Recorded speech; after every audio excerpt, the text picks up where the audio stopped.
واحدة وخلق منها زوجها وبث منهما رجالا كثيرا ونساء واتقوا الله الذي تساءلون به والأرحام إن الله كان عليكم رقيبا يا أيها الذين آمنوا اتقوا الله وقولوا قولا سديدا يصلح لكم أعمالكم ويغفر لكم ذنوبكم ومن يطع الله ورسوله فقد فاز فوزا عظيما أما بعد فإن خير الحديث كتاب الله وخير الهدي هدي محمد صلى الله عليه وسلم وشر الأمور محدثاتها وكل محدثة بدعة وكل بدعة ضلالة وكل ضلالة في النار. أعوذ بالله من الشيطان الرجيم. وربك يخلق ما يشاء ويختار ما كان لهم الخيرة سبحان الله وتعالى عما يشركون. وربك يعلم ما تكن صدورهم وما يعلنون وهو الله لا إله إلا هو له الحمد في الأولى والآخرة وله الحكم وإليه ترجعون. معزز حاضرین، ہم سب انسان ہیں اور انسانی زندگی میں ہم سب بہت سارے امور و معاملات انجام دیتے ہیں، بہت سارے کام کرتے ہیں، کچھ شرعی ہوتے ہیں، کچھ دینی ہوتے ہیں، تو کچھ دنیاوی کام بھی ہم انجام دیتے ہیں۔ شریعت کی نظر میں اگر دیکھا جائے یا شریعت کی زبان میں اگر کہا جائے تو کچھ کام ایسے ہوتے ہیں جن کا کرنا ہمارے لیے واجب اور ضروری ہوتا ہے، فرض ہوتا ہے، کچھ کا کرنا ہمارے لیے بہتر ہوتا ہے، مستحب ہوتا ہے، کچھ کو نہ کرنا ہمارے لیے لازم ہوتا ہے، حرام ہوتا ہے اس کا کرنا، کچھ کا نہ کرنا ہمارے لیے بہتر ہوتا ہے، مکروہ ہوتا ہے کہ ہم وہ کام کریں، جبکہ کچھ کام شریعت نے مباح رکھے ہیں، کریں یا نہ کریں ہمیں اختیار دیا ہے۔ بیشتر دنیاوی معاملات کا حال یہی ہے، اور ان میں بھی بہت سارے کام بہت ہی بڑے ہوتے ہیں، کچھ چھوٹے ہوتے ہیں۔ ہماری زندگی میں بعض معاملات ایسے بھی آتے ہیں کہ جو ہم کو کام کرنا ہوتا ہے لیکن سمجھ میں نہیں آتا ہے کہ ہم کریں یا نہ کریں، ہم تردد میں ہوتے ہیں، ہچکچاتے ہیں کہ یہ زمین خریدیں یا نہ خریدیں، یہ باغ بیچیں یا نہ بیچیں، آپریشن کرائیں یا نہ کرائیں، یہ سفر کریں یا نہ کریں، فلاں جگہ سے بیٹی یا بیٹے کا رشتہ آیا ہے، ہم اس رشتے کو قبول کریں یا انکار کر دیں۔ بہت سارے معاملات ہیں جن میں انسان تردد کا شکار ہوتا ہے۔ شریعت اسلامیہ نے جہاں زندگی کے دیگر معاملات میں ہمیں روشنی دکھائی ہے اور ہماری رہنمائی کی ہے، ایسے معاملات میں بھی ہماری شریعت ہمیں ایک مخصوص طریقۂ عبادت اور طریقۂ دعا سکھلاتی ہے،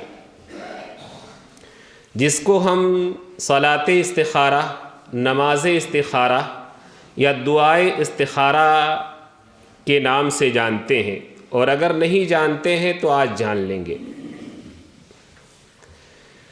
استخارہ کیا ہے؟ استخارہ کے معنی اگر آپ کسی ڈکشنری میں دیکھنے کو جائیں گے تو آپ کو سمجھ میں آئے گا کہ استخارہ کا معنی ہے خیر، بھلائی، اچھائی اور بہتری چاہنا۔ دو معاملوں میں سے کس معاملے میں ہمارے اور آپ کے لیے خیر ہے، دو چیزوں میں سے کس میں ہمارے اور آپ کے لیے بہتری ہے، دو کاموں میں سے کون ہمارے اور آپ کے لیے انجام کے اعتبار سے اچھا ہے، اس عمل کے ذریعے سے، صلاۃ اور نماز کے ذریعے سے، دعا کے ذریعے سے بندہ اللہ تعالیٰ سے اسی کو طلب کرتا ہے۔ استخارے کی شریعت میں کیا اہمیت ہے، اور ہمارے اسلاف استخارے کا کس قدر اہتمام کرتے تھے، ایک چھوٹا سا اشارہ آپ دیکھیں کہ اللہ کے رسول صلی اللہ علیہ وسلم نے جب زینب بنت جہش کو حضرت زید بن حارثہ رضی اللہ تعالی عنہ نے طلاق دے دیا، اور اللہ تعالیٰ کو یہ منظور تھا کہ آپ زینب سے شادی کریں، اللہ کے رسول صلی اللہ علیہ وسلم نے زینب بنت جہش کو شادی کا پیغام دیا۔ حضرت زید بن حارثہ شادی کا پیغام لے کر کے گئے، اور جب کہا کہ اللہ کے رسول صلی اللہ علیہ وسلم تمہیں یاد کرتے ہیں، تمہیں پیغام نکاح دیتے ہیں، تو حضرت زینب نے اس وقت یہ نہیں کہا کہ اللہ کے رسول کا پیغام ہے۔ ظاہر سی بات ہے، اللہ کے رسول سے رشتہ کا ہونا یہ بہت بڑی فضل کی بات تھی، بہت بڑی فضیلت کی بات تھی، لیکن حضرت زینب بنت جہش کو یہ ڈر تھا کہ کیا ہم اللہ کے رسول صلی اللہ علیہ وسلم کے حق کو ادا کر سکیں گے؟ ایسا نہ ہو کہ ہم آپ کی زوجیت میں جانے کے بعد جو آپ کا حق بنتا ہے اس میں ہماری طرف سے کوئی کوتاہی ہو۔ کہا کہ ہم اللہ سے استخارہ کریں گے، اور وہ مصلی پر کھڑی ہو گئی، استخارے کی نماز پڑھنے لگی۔ یہ معاملات میں اس طرح سے ہمارے اسلاف استخارہ کرتے تھے۔ تو ہر معاملے میں استخارہ کی، اس کو شریعت کی زبان میں اگر کہا جائے تو یہ سنت ہے، واجب تو نہیں ہے کہ آپ نہ کریں تو گنہگار ہوں گے، لیکن اسلاف کی زندگیوں میں اس کا بے شمار ذکر ملتا ہے استخارے کا۔ ہر معاملے میں وہ ہر کسی اہم کام میں، ہر کسی بڑے کام میں، ہر کسی ضروری کام میں وہ استخارہ کیا کرتے تھے۔ صحیح بخاری اور اس کے علاوہ ابو داؤد، ترمذی، نسائی، ابن ماجہ، مسند احمد وغیرہ کی روایات میں جو حضرت جابر بن عبداللہ رضی اللہ عنہما کی روایت ہے، میں اس کو ذکر کرتا ہوں۔ وہ کہتے ہیں کہ کان رسول اللہ صلی اللہ علیہ وسلم یعلمنا الاستخارۃ کما یعلمنا السورۃ من القرآن۔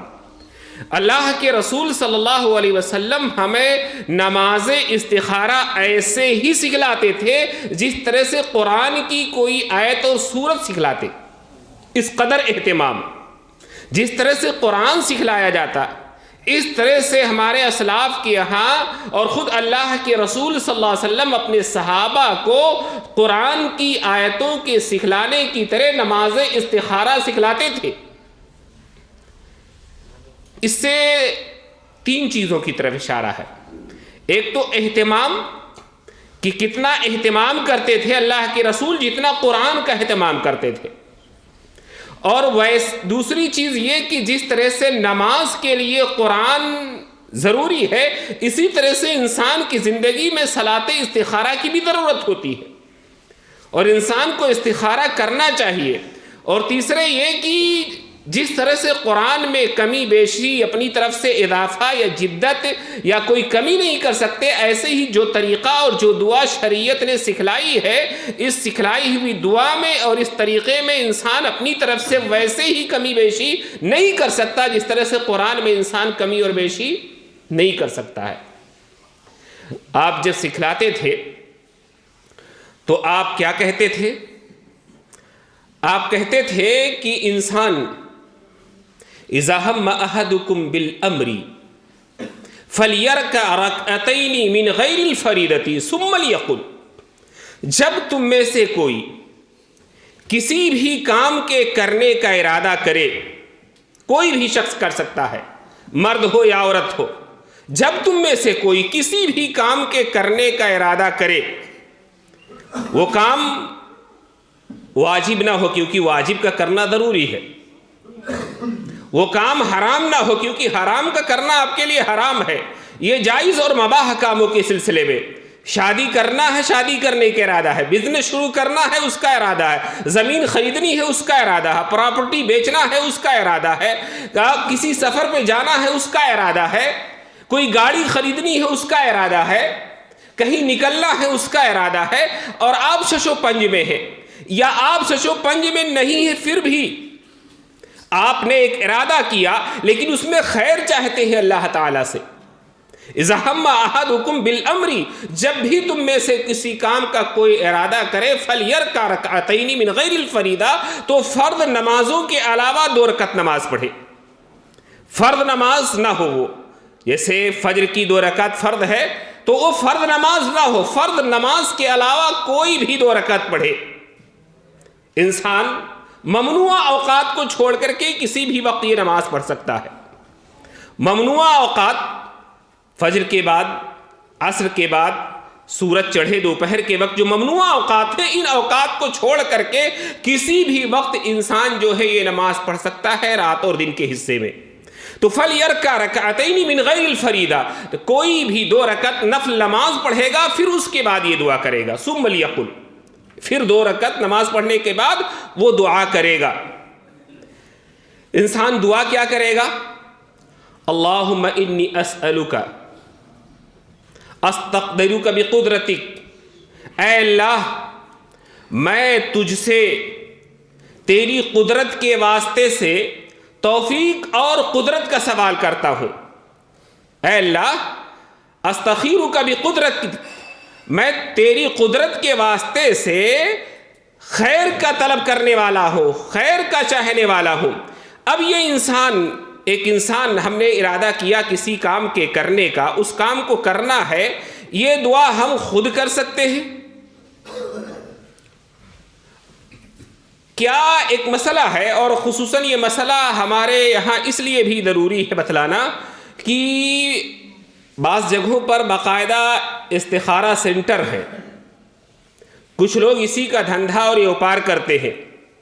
ہمارے پڑوسی ملک میں باقاعدہ چینلز ہیں، ان چینلز پہ بیٹھ کر کے لوگ جو ہے ان دوسروں کے لیے استخارہ کرتے ہیں. استخارہ دوسروں کے لیے کرنا، آپ دیکھیں کہ اللہ کے رسول نے یہ نہیں کہا ہے کہ کوئی کسی کے لیے استخارہ کر لے یا یہ دعا پڑھ لے. آپ نے کہا تم میں سے جو کوئی کسی کام کے کرنے کا ارادہ کرے وہ 2 رکعت نماز پڑھے اور وہ دعا کرے. کسی دوسرے شخص کے لیے دعائے استخارہ کیوں نہیں کر سکتا آدمی؟ عام حالات میں کسی دوسرے شخص کے لیے دعائے استخارہ کرنا یہ درست نہیں. کیوں نہیں؟ کیونکہ یہ دعائے استخارہ کے ساتھ ساتھ صلاۃ استخارہ ہے، نماز بھی اس میں پڑھی جاتی ہے، اور نماز ایک بدنی عبادت ہے. نماز میں کوئی کسی کی نیابت نہیں کر سکتا، ایسا نہیں کر سکتا کہ اپنی جگہ پر اپنے بھائی باپ دوست کو وہ مسجد بھیج دے کہ جمعہ کی نماز میری حصہ تم پڑھ کے آ جانا. تو نماز میں نیابت نہیں چلتی، تو بدنی عبادت ہے، اس لیے اس میں انسان کسی دوسرے کی طرف سے دعا نہیں کر سکتا. دوسرے اللہ کے رسول صلی اللہ علیہ وسلم کی حدیث کے الفاظ ہیں جب تم میں سے کوئی کسی کام کو کرنا چاہے تو وہ تو نماز پڑھے. آپ نے یہ نہیں کہا کہ جب تم میں سے کوئی کام کرنا چاہے چاہے خود نماز پڑھ لے یا کسی سے پڑھا لے. آپ نے ایسا نہیں کہا. تو جو ارادہ کرے کام کا اسی کو یہ کرنا ہے، یہ دعا پڑھنی ہے اور یہ نماز پڑھنی ہے. تیسری چیز دعا کے جو الفاظ ہیں آپ دیکھیں گے اللہم انی استخیرک بعلمک واستقدرک بقدرتک. یہ جو الفاظ ہیں کہ اے اللہ میں تیرے علم کے وسیلے سے تجھ سے خیر کا طلب کرتا ہوں، اور میں تیری قدرت کے وسیلے سے تجھ سے توفیق اور قدرت چاہتا ہوں. بندہ اس میں کیا کہتا ہے؟ میں چاہتا ہوں، میں طلب کرتا ہوں، میں مانگتا ہوں. اس طرح کے الفاظ ہیں. تو دعا کے جو الفاظ ہیں انسان جب دوسری کی طرف سے مانگے گا، یا تو وہ عربی جانتا ہو تو دعا چینج کرے. اور میں نے شروع ہی میں کہا کہ اتنا اہتمام کرنے کا مقصد یہ تھا کہ انسان اس میں تبدیلی نہیں کر سکتا اپنی طرف سے. انسان کو پوری دعا ہی چینج کرنی پڑے گی، اور دعاؤں میں تبدیلی انسان نہیں کر سکتا یہ معصور دعا میں. تو یہ تبدیلی کرنا یہ چیز نہیں جائز ہے. اور چوتھی اور سب سے اہم چیز، اگر یہ چیز جائز ہوتی تو ہمارے صحابہ کرام جو اپنی زندگی کے بیشتر معمولات اور کاموں میں استخارے ہی سے قدم اٹھاتے تھے، وہ ضرور دوسروں کے لیے دعا کرتے. اور خصوصاً اس وجہ سے بھی کہ بعض صحابہ کرام مستجاب الدعوات تھے، ان کے بارے میں اللہ کے رسول کی دعائیں تھیں.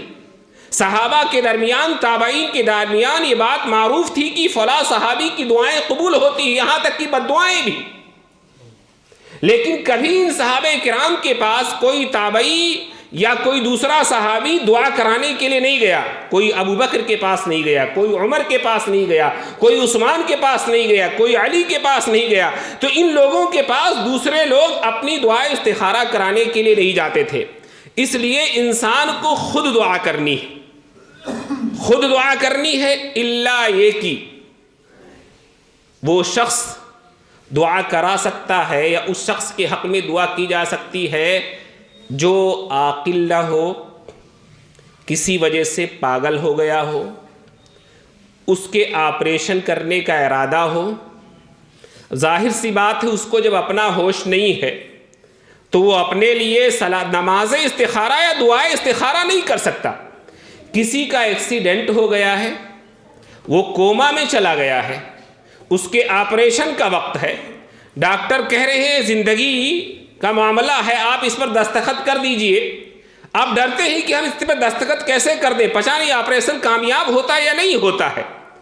تو اس شخص کے لیے، چھوٹا بچہ ہے ہمارا، اس کو کسی چیز کی ضرورت ہے، علاج کی ضرورت ہے، سفر کی ضرورت ہے، کسی بھی اہم چیز کی ضرورت ہے، وہ بچہ استخارہ نہیں کر سکتا. اب ایسے لوگوں کے لیے ان کے والدین، ان کے گارجین، ان کے اعزاء اور اقربا یہ استخارہ کر سکتے ہیں، کیونکہ یہ خود اپنا استخارہ نہیں کر سکتے. پاگل شخص، بے ہوش شخص، بچہ، یہ جو اپنا استخارہ نہیں کر سکتے، ان کے والدین، ان کے بھائی بہن، ان کے گارجین، ان کے اعزاء اقربا، ان کو کوئی ایسا مسئلہ پیش ہو تو پھر وہ ان کے لیے نماز استخارہ پڑھ سکتے ہیں اور پڑھنا چاہیے. ایسے ہی ایسے معاملے میں جہاں معاملہ مشترک ہو، مثال کے طور پر ہماری آپ کی کسی کی بیٹی کے لیے 2 رشتے آ جاتے ہیں. ہم نے رشتے کے بارے میں تفتیش کی اور سب سے پہلی بات اور اہم بات، صلاۃ استخارہ یا دعائے استخارہ کرنے سے پہلے کسی بھی معاملے کو، کام کو انجام دینے کے لیے ضروری ہے کہ انسان اس کی تحقیق کر لے، اس کے بارے میں معلومات کر لے. زمین خرید رہا ہے، اس کے بارے میں معلومات کر لے. بزنس شروع کرنے جا رہا ہے، اس کے بارے میں معلومات کر لے. رشتہ کرنے جا رہا ہے بیٹی اور بیٹے کا، اس کے بارے میں معلومات کر لے. یہ پہلا قدم ہوتا ہے. دوسرا قدم ہوتا ہے مشورہ. بہترین لوگوں سے، خیرخواہ لوگوں سے، جس فیلڈ کے وہ ماہر ہوں ایسے لوگوں سے مشورہ کر لے. تیسرا کام ہے، اب اس نے اپنی ذمہ داری ادا کر دی، معاملے کی تحقیق کر لی، جاننے والوں سے، صاحب علم اور صاحب رائے لوگوں سے اس نے مشورہ کر لیا. اب معاملہ اللہ کے سپرد، اب اللہ سے استخارہ کر لے. تو پہلے تو آدمی یہی کام کرے گا، تحقیق کرے گا رشتے کے بارے میں، معاملے کے بارے میں، پھر لوگوں سے مشورہ کر لے گا، اور اس کے بعد اگلا قدم ہوگا اللہ سے استخارہ کرنا. اگر بیٹی یا بیٹے کا رشتہ ہے، 2 رشتے آ گئے یا ایک ہی رشتہ ہے، اب رشتہ کریں یا نہ کریں یا دونوں میں سے کس کے ساتھ کریں، یہ مسئلہ ہے. انسان اب اس کے لیے وہ لڑکی یا وہ لڑکا جس کا رشتہ آئے ہے وہ بھی استخارہ کرے. اور یہ معاملہ گارجن سے بھی متعلق ہے، خود باپ سے بھی متعلق ہے کہ بیٹی کا رشتہ غلط ہو گیا، اس کو بھی پریشانی ہوگی. بیٹے کا رشتہ غلط ہو گیا، اس کے لیے بھی تکلیف کی بات ہے. تو ایسے موقع پر ماں باپ بھی استخارہ کریں، صلاۃ استخارہ، نماز استخارہ پڑھیں اور دعائے استخارہ پڑھیں. ماں باپ بھی اور بیٹی یا بیٹا جس لڑکی یا لڑکے کا رشتہ ہے وہ بھی کرے. تو یہ چند چیزیں ہیں جس میں انسان دوسرے کی جانب سے دوسرے کے لیے استخارہ کر سکتا ہے. ورنہ دوسروں کے لیے جیسا کہ پیسے لے کر کے، فیس لے کر کے اس طرح سے جو استخارہ کیا جاتا ہے، اور جو ہے باقاعدہ استخارہ کرنے کے لوگ اسپیشلسٹ ہیں اور وہ استخارے کی مخصوص فیس لیتے ہیں، یہ چیزیں شریعت میں قطعاً درست نہیں ہے. تو انسان 2 رکعت نماز پڑھے گا. نماز پڑھنے کے بعد کب دعا کرے گا؟ نماز پڑھنے کے بعد. نماز پڑھنے کے بعد وہ دعا پڑھے گا اور کہے گا اللہم انی استخیرک بعلمک واستقدرک بقدرتک، اور آگے کہے گا واسألک من فضلک العظیم، اور میں تجھ سے تیرے عظیم فضل کے واسطے سے سوال کرتا ہوں. قدرت کا حوالہ ہے. اللہ کی قدرت کا حوالہ ہے کیونکہ اللہ ہر چیز کی کرنے پر قادر ہے، اللہ کے علم کا حوالہ ہے، اللہ کو پتا ہے اس معاملے میں، اس رشتے میں، اس کام میں، اس بزنس میں خیر ہے کہ نہیں ہے ہمارے لیے، اللہ کے علم کا حوالہ ہے، پھر اللہ کے فضل کا کہ تیری فضیلت بہت عظیم ہے، تیرا فضل بہت زیادہ ہے، تو مجھ پر بھی فضل کر سکتا ہے۔ تو ان تین چیزوں کا، اللہ کی ان تین صفات کا حوالہ دینے کے بعد اب انسان کہتا ہے کہ فَإِنَّكَ تَقْدِرُ وَلَا أَقْدِرُ، اپنی عاجزی کا بیان ہے۔ اے اللہ تو قادر ہے ہر کام کے کرنے پر، میرے اندر کوئی قدرت نہیں ہے، میں تو عاجز بندہ ہوں۔ اے اللہ تو قادر ہے، میں قادر نہیں، اور اے اللہ تو جانتا ہے، میں نہیں جانتا، معاملے کا انجام کیا ہے اس کو میں نہیں جانتا، وَتَعْلَمُ وَلَا أَعْلَمُ، میں نہیں جانتا۔ آگے بندہ کیا کہے گا کہ انت علام الغیوب، تو غیب کی باتوں کو اچھی طرح سے جاننے والا ہے۔ اس کے بعد کہے گا اللہم ان کنت تعلم ان ھذا الامر خیر لی فی دینی ومعاشی وعاقبت امری وعاجلہ وآجلہ فاقدرہ لی ویسرہ لی ثم بارک لی فیہ، وَإِن كُنْتَ تَعْلَمْ أَنَّ هَذَا الْأَمْرَ شَرٌّ لِّي فِي دِينِي وَمَعَاشِي وَعَاقِبَةِ أَمْرِي وَعَاجِلِهِ وَآجِلِهِ فَاصْرِفْهُ عَنِّي وَاصْرِفْنِي عَنْهُ وَاقْدِرْ لِي الْخَيْرَ حَيْثُ كَانَ ثُمَّ رَدِّنِي بِهِ۔ اے اللہ اگر تو جانتا ہے کہ یہ کام، اب هذا الامر یہاں پر یہ کام کے بعد آدمی نام لے گا اس کام کا، اس کام کا نام لے گا، اور نام یہ عربی زبان میں لینا ضروری نہیں ہے، ہر شخص اپنی زبان میں نام لے سکتا ہے، شریعت اتنی دشوار نہیں ہے کہ آپ کے لیے عمل کرنا دشوار ہو جائے۔ انا ھذا الامر، اس کام کے بعد اب اپنے کام کا نام لے کہ یہ کام ہم کو بزنس کرنا ہے، شادی کرنی ہے، سفر کرنا ہے، کسی بھی کام کے لیے وہ نام لے، اور اس کے بعد کہے کہ اے اللہ اگر تو جانتا ہے یہ کام میرے لیے خیر ہے، میری دنیا کے لیے بھی، میری آخرت کے لیے بھی، اور انجام کار کے اعتبار سے اس کا نتیجہ جو رزلٹ آئے گا اس اعتبار سے بھی یہ میرے لیے خیر ہے، فَاقْدُرْهُ لِي، تو مجھے اس کام کے کرنے کی طاقت اور قدرت بخش دے، اس کام کرنے کی توفیق مجھے دے دے، وَيَسِّرْهُ لِي، اور اس کام کو میرے لیے آسان کر دے، ثُمَّ بَارِكْ لِي فِيهِ، پھر اس کام میں میرے لیے برکت عطا فرما دے، وَإِن كُنْتَ تَعْلَمْ، اور اگر تیرے علم میں یہ کام بہتر نہیں ہے، اس کام میں میرے لیے شر ہے، برائی ہے، اچھا نہیں ہے، تو اس کام کو مجھ سے پھیر دے اور اس سے مجھ کو دور کر دے، اس کام سے مجھ کو دور کر دے اور اس کام کو مجھ سے دور کر دے، اور خیر جہاں جس کام میں میرے لیے خیر ہو اس کام کی مجھے توفیق دے دے، پھر مجھے اس کام سے راضی کر دے، خوش کر دے۔ بندہ یہ دعا کرتا ہے، اللہ کے حوالے معاملہ کر دیتا ہے۔ اب اس دعا کے کرنے کے بعد جو یہ چیز مشہور ہے کہ پھر اس کو خواب آئے گا، اس کی کوئی دلیل نہیں ہے، اس کے کسی گھر کے آدمی کو خواب آئے گا، اس کی کوئی دلیل نہیں ہے۔ انسان کو کرنا کیا ہے؟ انسان کسی بھی کام کے کرنے کے لیے کام کے بارے میں جانکاری حاصل کرے، جاننے والے لوگوں سے مشورہ کر لے، پھر نماز 2 رکعت نفل کی پڑھے، اس کے بعد یہ دعا پڑھے، اور دعا کے بعد جس کام کی جانب اس کا دل مائل ہو، جو کام بھی کرنا ہو وہ کر ڈالے،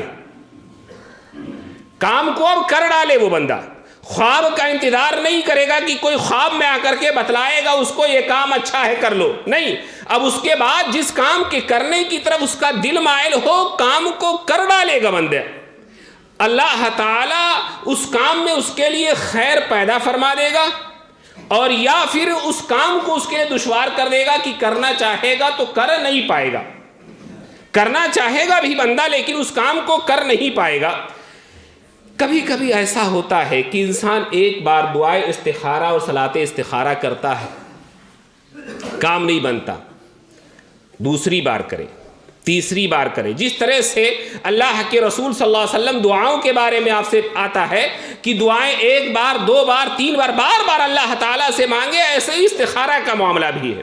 اور ایک چیز اور یاد رکھیں کہ ایسا بھی ہو سکتا ہے کہ صلاۃ استخارہ کرنے کے باوجود آپ کو یہ سمجھ میں آئے کہ ہم نے ساری چیزیں کی، کام کے بارے میں جانکاری حاصل کی، لوگوں سے مشورے بھی لیے، صلاۃ استخارہ بھی پڑھی، دعائے استخارہ بھی کی، لیکن اب ہم کو ایسا لگ رہا ہے کہ جیسے یہ کام ہمارے حق میں اچھا نہیں ہے، تو یاد رکھیں کہ اللہ نے آپ کے مقدر میں جو کچھ لکھا ہے سب اچھا ہے۔ آپ کے مقدر میں، آپ کے اس میں جو کچھ لکھا ہے سب اچھا ہے۔ کوئی کام ظاہر کے اعتبار سے، مثال کے طور پر ہم نے شادی کر لی، شادی کے بارے میں مشورہ کیا، شادی کے بارے میں جانکاری حاصل کی، استخارہ کرنے کے بعد شادی کر لی، شادی کے بعد پتہ چلا کہ ہم جو بیوی لے کر کے آئے ہیں اس کو کوئی بیماری ہے۔ اب کہیں کہ ہم نے سب کچھ کیا تھا، دو وجہیں ہو سکتی ہیں۔ ایک تو دعا کی قبولیت کے موانع موجود ہو، دعا کو قبولیت نہ حاصل ہوئی ہو، اور اس میں سب سے بڑی چیز ہے حرام کی کمائی۔ اگر انسان کی کمائی حرام ہے اور وہ دعائیں لاکھ کرتا ہے، تو جیسا کہ اللہ کے رسول صلی اللہ علیہ وسلم نے فرمایا کہ ان اللہ طیب لا یقبل الا طیبا، اللہ تعالیٰ پاک ہے، پاکیزہ چیز کو پسند کرتا ہے۔ اور اللہ تعالیٰ نے اپنے رسولوں کو جس بات کا حکم دیا اسی بات کا حکم اپنے ایمان والے بندوں کو بھی دیا ہے، اور فرمایا ہے کلوا من طیبات ما رزقناکم، پاکیزہ چیزیں کھاؤ۔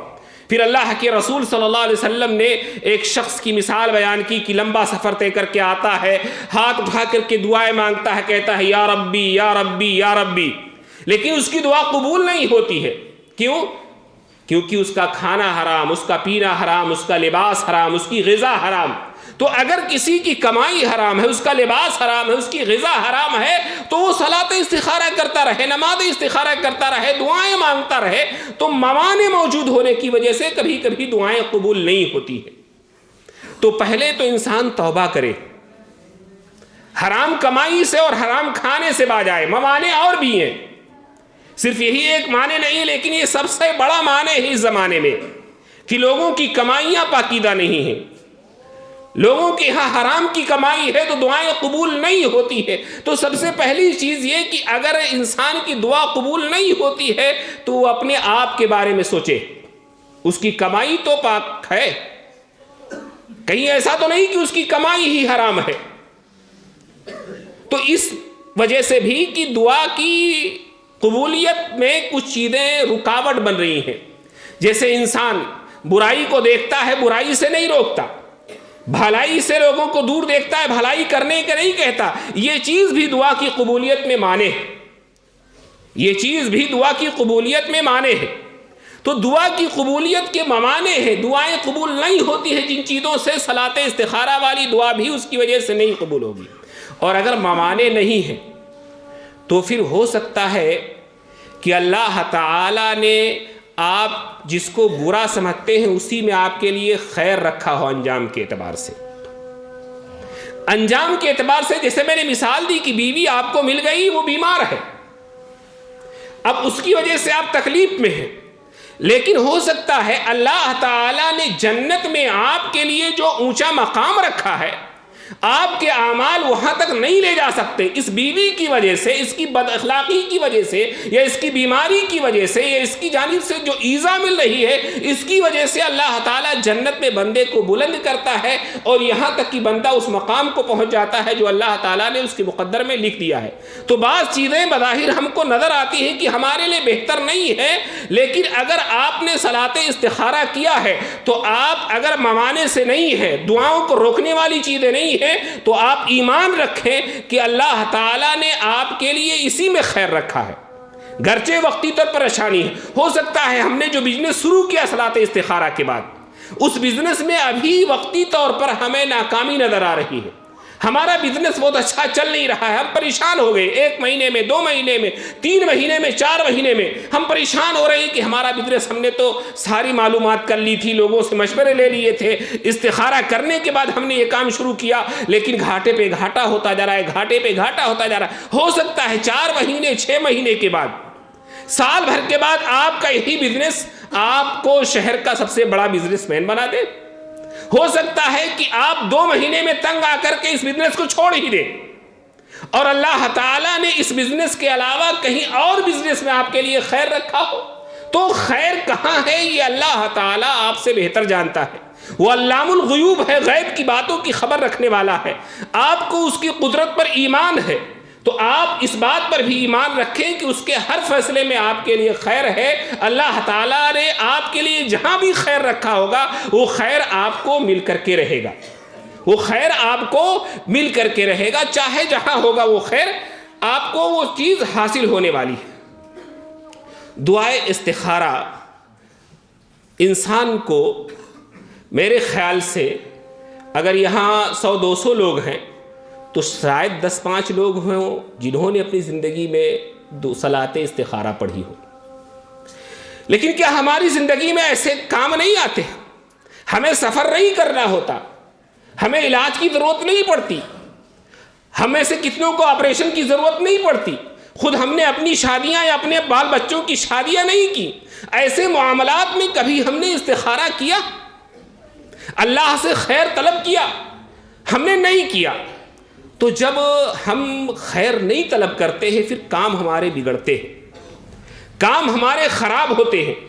ہم گویا کہ اللہ تعالیٰ سمجھتے ہیں کہ ہم اللہ تعالیٰ کی محتاج ہی نہیں ہے، ہم جو چاہیں کریں ہمارے سب معاملے خیر ہوں گے. یہ تو اللہ کا فضل اور کرم ہوتا ہے کہ ہماری جو ہے ایک طرح سے ان خطاؤں کو اور ان گستاخیوں کو اللہ تعالیٰ نظر انداز کر دیتا ہے، پھر بھی ہمارے لیے آسانیاں پیدا کرتا رہتا ہے.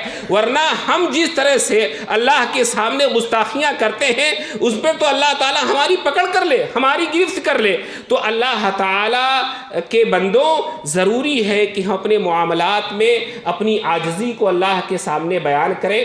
ایک چیز اور سب سے اہم چیز آخر میں بتلا دوں کہ اگر کسی کو دعائے استخارہ یاد نہیں ہے، بہتر ہے کہ یاد کر کے پڑھے، بہتر ہے کہ یاد کر کے پڑھے. لیکن اگر کسی کو یاد نہیں ہے اور یاد بھی نہیں کر سکتا، اب اس کا کل آپریشن ہے، اب ایک دن میں نہیں یاد کر سکتا ہے بندہ، ایسی صورت میں وہ کتابوں سے دیکھ کر بھی پڑھ سکتا ہے کہ کسی کاغذ پر لکھ کر کے دیکھ کر کے پڑھ سکتا ہے.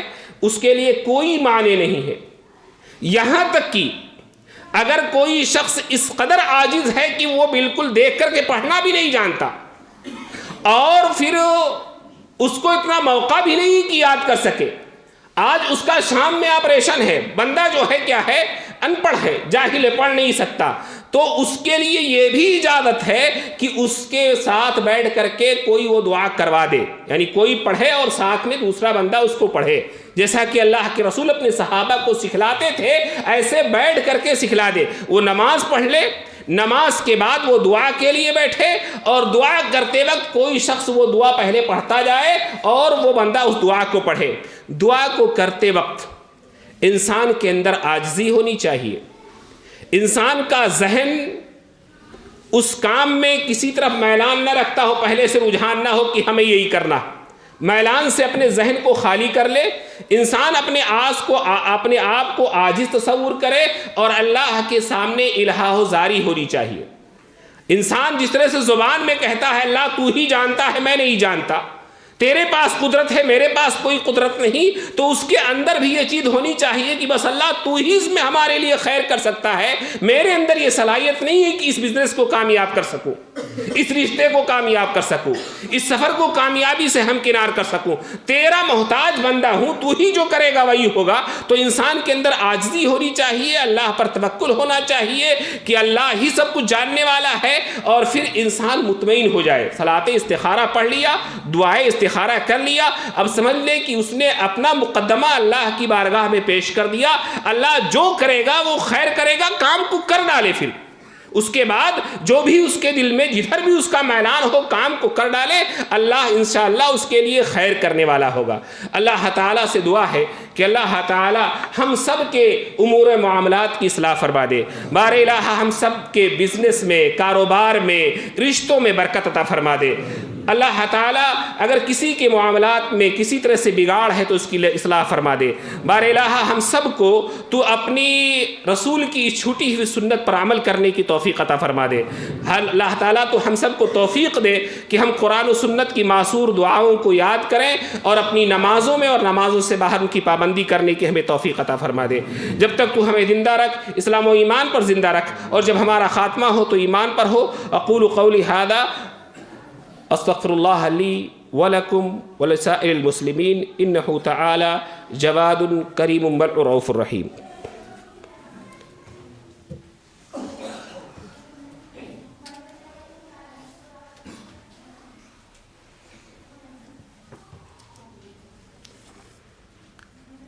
ان الحمد للہ نحمده ونستعینه ونستغفره ونعوذ باللہ من شرور انفسنا ومن سیئات اعمالنا من يهده الله فلا مضل له ومن يضلل فلا هادي له واشهد ان لا اله الا الله وحده لا شريك له واشهد ان محمدا عبده ورسوله اما بعد فان خير الحديث كتاب الله وخير الهدي هدي محمد صلى الله عليه وسلم وشر الأمور محدثاتها وكل محدثة بدعة وكل بدعة ضلالة وكل ضلالة في النار۔ عزیزان گرامی، ہم سب میں سے بیشتر لوگ واقف ہوں گے کہ مقید خان کا آپریشن جو ہوا تھا وہ کسی وجہ سے کامیاب نہیں ہو سکا ہے، دوبارہ پھر آپریشن ہے۔ آپ لوگوں سے ان کے لیے دعائے صحت کی گزارش ہے، درخواست ہے، نماز کے اندر بھی نماز کے باہر بھی، اور آج بطور خاص جمعہ کا دن ہے، اور جمعہ کے دن دعا کی قبولیت کی ایک خاص گھڑی ہوتی ہے، تو آج کے دن بطور خاص دعاؤں میں آپ ان کو یاد رکھیں اور ان کے آپریشن کی کامیابی اور ان کی صحت یابی کے لیے دعا کریں۔ اعوذ باللہ من الشیطان الرجیم، ان اللہ وملائکتہ یصلون علی النبی یا ایھا الذین آمنوا صلوا علیہ وسلموا تسلیما، اللہم صل علی محمد وعلی آل محمد کما صلیت علی ابراہیم وعلی آل ابراہیم انک حمید مجید، اللہم بارک علی محمد وعلی آل محمد کما بارکت علی ابراہیم وعلی آل ابراہیم انک حمید مجید۔ عباد اللہ رحمکم اللہ، ان اللہ یأمر بالعدل والإحسان وإیتاء ذی القربى وینہی عن الفحشاء والمنکر والبغی یعظکم لعلکم تذکرون، اذکروا اللہ یذکرکم وادعوہ یستجب لکم ولذکر اللہ تعالی وأعلی وأولی وأجل وأتم وأکبر۔